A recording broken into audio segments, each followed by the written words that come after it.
السلام علیکم دوستانو. میرویس اشرف وایي د افغانستان کرکټ ښځینه لوبډله به د تیر په څیر خپل کرکټ ته دوام ورکړي. د افغانستان کرکټ بورډ نوی سرپرست رئیس میرویس اشرف ویلي دی چې د افغانستان کرکټ ښځینه لوبډله به د تیر په څیر خپل کرکټ ته دوام ورکړي. میرویس اشرف تیر ورځ د بورډ د مدیره پلاوي په غونډه کې ویلي د ښځینه کرکټ لوبغاړو د فعالیت دوام د کرکټ نړیوالې شورا یو مهم شرط دی او هڅه کوي چې د دوام لپاره لازم امکانات برابر کړي. هغه د کرکټ بورډ غړو ته ویلي دی چې د کرکټ نړیوالې شورا سره خپل اړیکو ته دوام ورکړي او اصول یې باید په ښه ډول عملي کړای شي. څه موده وړاندې د نوي حکومت ویاند ویلي و چې دوی به ښځینه کرکټ لوبغاړو ته له دې قبله د لوبو کولو اجازه ورنه کړي چې د هغوی لباس شرعي نه دی.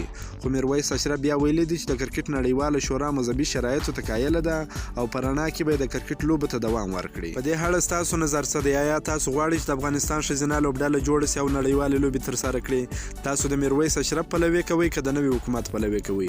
خپل نظر لاندې په کمنټ کې راسره ولیکئ. که مو دا ویډیو خوښه شوې ویډیو در سره لایک کړئ. که په دې چینل کې نوی یاست د چینل هم در سره سبسکرایب کړئ. د نور تازه معلوماتو لپاره هم زموږ سره اوسئ. تر بلې ویډیو پورې د الله په امان.